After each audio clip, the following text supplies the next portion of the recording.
नमस्ते फ्रेंड्स, सर्व ज्ञान में आपका स्वागत है। भगवान शिव के अर्धनारीश्वर रूप की कथा। क्यों लिया भगवान शिव ने अर्धनारीश्वर का रूप? आइए जानते हैं इसका रहस्य।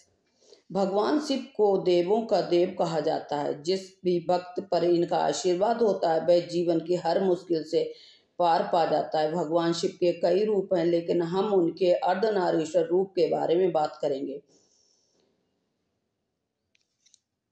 क्यों लिया था भगवान शिव ने अर्धनारीश्वर अवतार? अर्धनारीश्वर भगवान शिव का वह अवतार है जिसमें उनका आधा भाग नर का है और बाकी आधा नारी का। इस स्वरूप को भगवान शिव ने अपनी इच्छा से धारण किया था ताकि वह संसार को बता सके कि सृष्टि के संचालन के लिए नर और नारी दोनों ही महत्वपूर्ण हैं।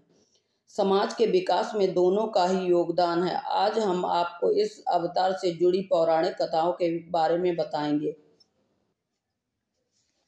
भगवान शिव को अर्धनारीश्वर अवतार में की कथाएं। पहली कथा। इस अर्धनारीश्वर अवतार के पीछे भी एक पौराणिक कथा है। एक बार भृगि नाम के एक ऋषि थे जो भगवान शिव के बहुत बड़े भक्त थे। उनकी भक्ति और भगवान के ऊपर श्रद्धा से इस कदर बढ़ गई चुकी थी कि वे शिव के सिवा किसी और को नहीं पूजते थे। माता पार्वती को भी शिव से अलग समझते थे। उन्होंने कभी माँ को नहीं पूजा कि एक बार भोले बाबा के अन्याय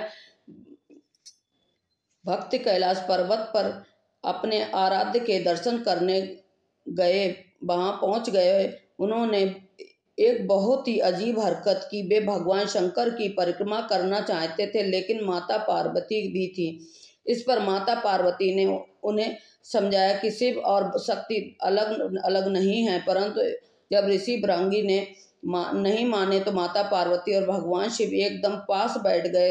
यह देखकर भृगि ऋषि ने सर्प के रूप में रख लिया और केवल शिव जी की परिक्रमा करने लगे। तब शिव और पार्वती अपने रूपों को मिला लिया। वे एक हो गए और तब जन्म हुआ अर्धनारीश्वर अवतार का। हद तो तब हुई जब इस पर भी ऋषि को समझ नहीं आया और वे चूहे के रूप रखकर दोनों के बीच से निकलकर अलग करने लगे।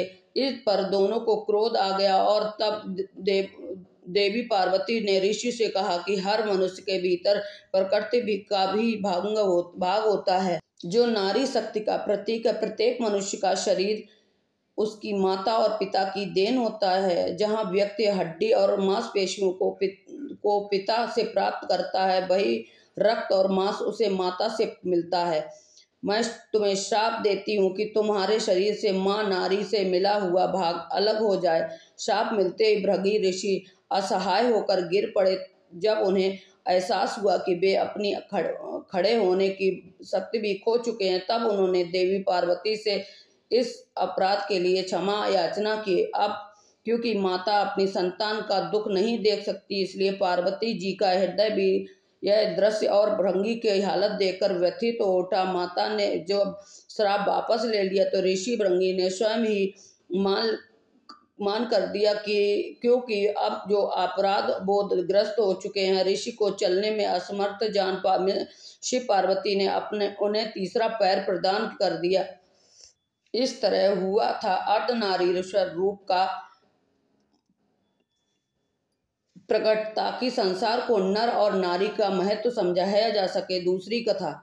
भगवान के अर्धनारीश्वर रूप को लेकर एक और पौराणिक कथा मान्यता है। जो ब्रह्मा जी ने सृष्टि की रचना की थी, उसके कुछ समय बाद उन्हें एहसास हुआ कि यहाँ गति नहीं है, इसलिए यह पूर्ण रूप से विकसित नहीं है। ब्रह्मा ने चिंता में पड़ गए। तब उन्होंने कि जितने जीव जंतु मैंने बनाए हैं इनकी संख्या में वृद्धि कैसे होगी। ब्रह्मा जी की इस दुविधा का निवारण भगवान शिव ने किया। उन्होंने ब्रह्मा जी को मैथुनी सृष्टि निर्माण करने का सुझाव दिया। अब ब्रह्मा जी शिव जी से मैथुनी सृष्टि का रहस्य समझना चाहते थे। इसे समझाने के लिए भगवान शिव ने अपने शरीर को दो भागों में विभक्त कर लिया और जब ये नर और नारी आधे आधे साथ में नजर आए तो यही स्वरूप अर्धनारीश्वर कहलाया। अब शिव की जो शक्ति थी उसने अपने रूप से एक नारी को प्रकट कर ब्रह्मा जी को सौंप दिया। शिव की इस नारी शक्ति शिव ने ही बाद में हिमालय के घर जन्म लेकर शिव से विवाह किया। तो फ्रेंड, यही कथा हमारी समाप्त होती है। अगर हमारा वीडियो आपको पसंद आया हो तो लाइक कीजिए, मेरे चैनल सब्सक्राइब कीजिए और ज़्यादा से ज़्यादा शेयर कीजिए और कमेंट में लिखिए जय भोले की। तो आज के लिए बस इतना ही। Thanks for watching.